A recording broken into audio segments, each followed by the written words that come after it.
Hi, and welcome to the 11th week of the Indiana General Assembly. I'm Jennifer Simmons with AIM. Joining me today is Jenna Bentley, AIM's Government Affairs Director. Jenna, hey, how are you? Good to be back. Yep, so it's just you and I this week. Aaron's off, Matt's at a meeting in Northern Indiana, so probably a good time to spill some tea, get some gossip about the Indiana General Assembly. Although, that comes with risks. What do you think? Well, unfortunately, I've been so in the weeds on legislative issues. I don't have the hot gossip this week, Simmons. So I think we'll just have to talk about bills. All right, fine. Let's see. March is winding down this coming week. What does that mean in terms of the legislative process? What does it mean in terms of the legislative calendar and the kind of things AIM members need to know about this final push through session? Honestly, there's still several bills that we're tracking and testifying on in committees, but some of the big picture items are really quiet right now. When you talk about budget, property taxes, because kind of where we're at in the process is there are 2 full weeks of committees left for the House and around 3 weeks, just under 3 weeks for the Senate to get their committee work done. So what we've seen is a lot of the kind of non-controversial bills may be getting scheduled while the negotiations on, like I said, things like property taxes, the budget, get worked out between legislative leadership. And we started to get word this week on the revenue forecast, the final revenue forecast before both the House and Senate finalize the budget. They're not going to get that until April 19th.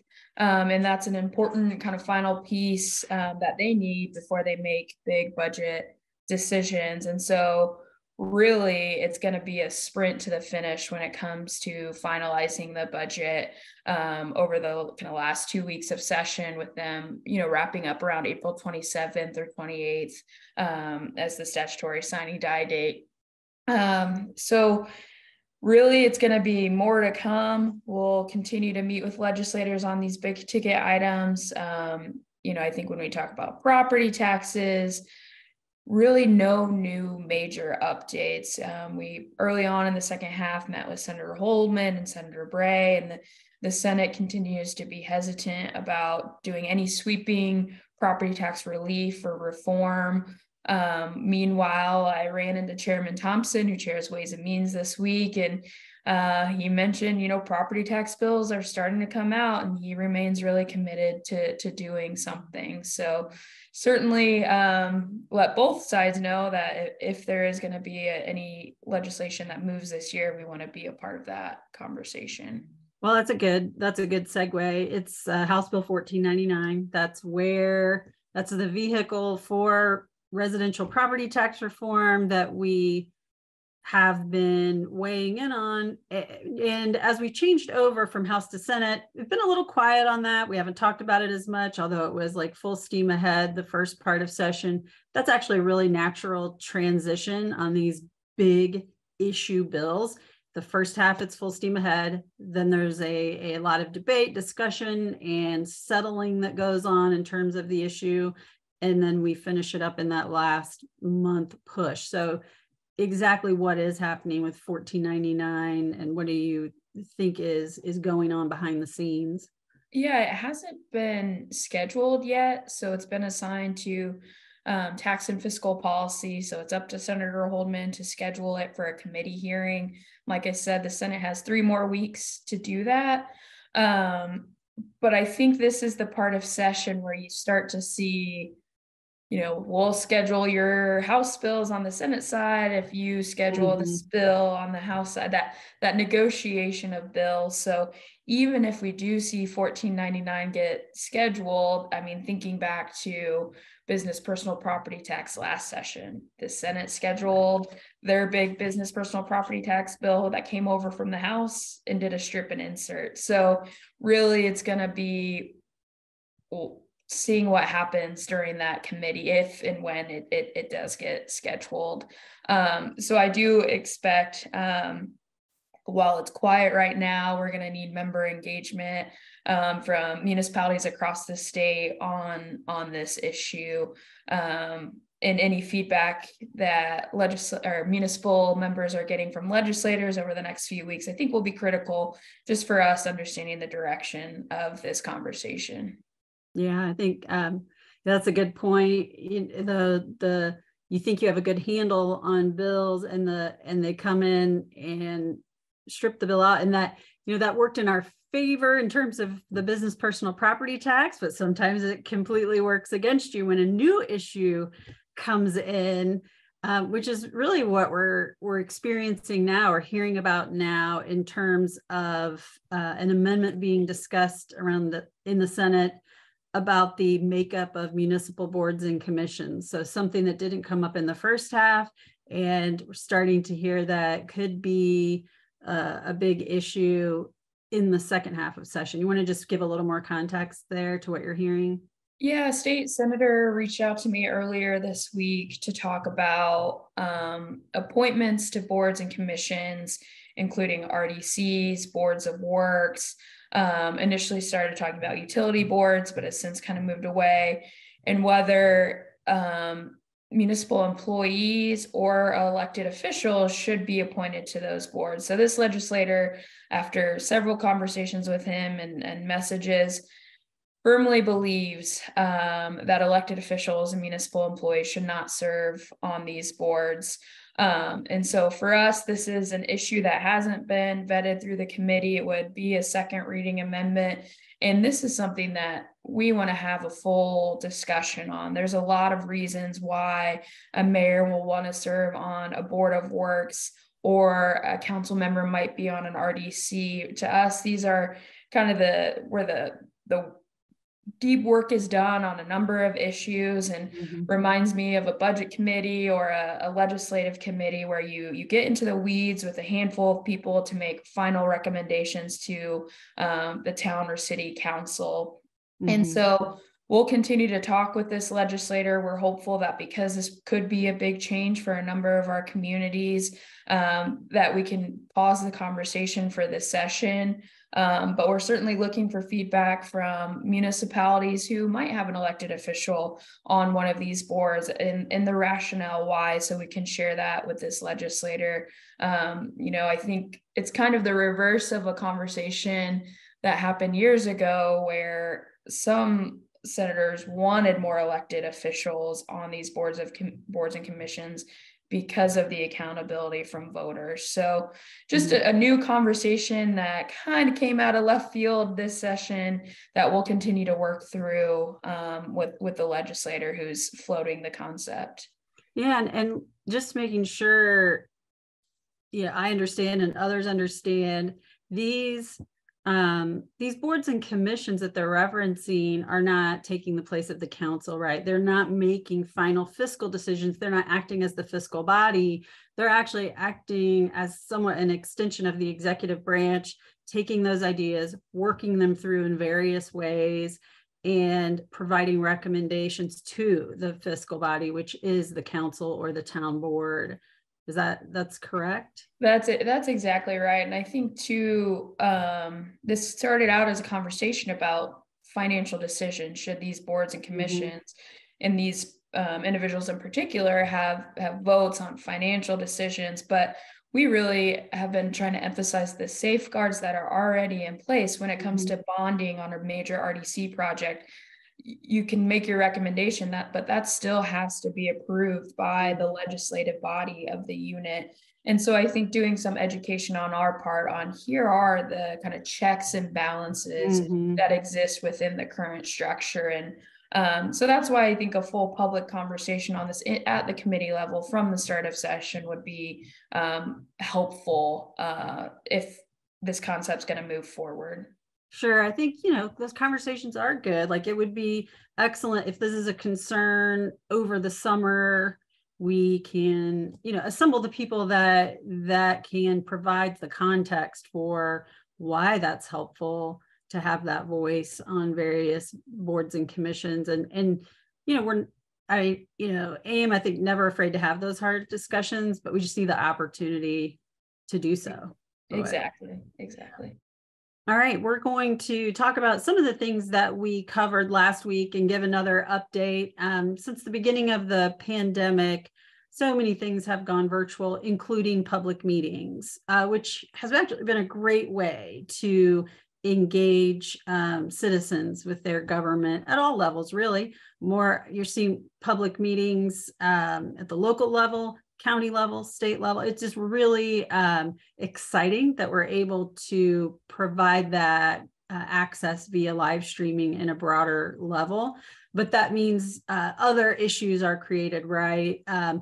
Archiving, streaming, how retention schedules, a lot of things are affected when local governments change how they do business. Last week, you updated us on House Bill 1167. There's been a little movement since then. Why don't you go into that and give everyone an update?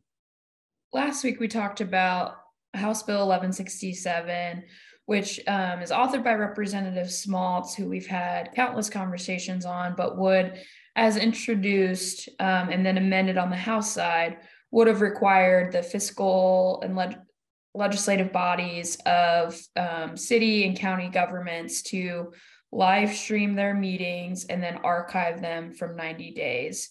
The introduced version would have required all governing bodies to do that. But then this bill was amended in Senate Local Government to have a 2-year kind of delay for all cities, towns, townships, all governing bodies to implement a live streaming and archiving problem. In large part, Chairman Buck, who chairs Senate Local Government, has concerns about some of these smaller governing bodies having, one, the staffing ability to make sure not only do you stream these meetings, but making sure they get archived appropriately, since it would be subject to the open door law. Right. There's a lot to consider. Representative Smaltz, says there's kept the bill kind of wide open in terms of technology, like just put it on YouTube, have your phone out. But we'd want to work through, what if you can't hear them? A lot of our communities who are streaming have invested in microphone equipment and proper sound equipment, because the last thing we want is to live stream a meeting where you can't hear what's being said. So there's a lot of details to be worked through and considered. Even the definition of a technology failure. If it doesn't record, does that undo the actions that were taken at that meeting, and making sure that would be the case. So that was a major part of the conversation yesterday.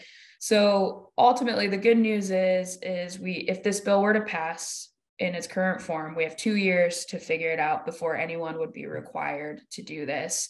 I still think we need to have conversations about the all governing bodies requirements. We just talked about boards and commissions. A lot of those are volunteers. They might not have a full-time IT person within the municipality to staff every single one of these meetings, or they could be happening at the same time. So who's ultimately responsible for getting that meeting uploaded to where it needs to be? So we've made a commitment to Representative Smaltz and Senator Buck that we'll continue to work on this over the summer and the next couple of years, with that long runway before the bill becomes effective, essentially. All right.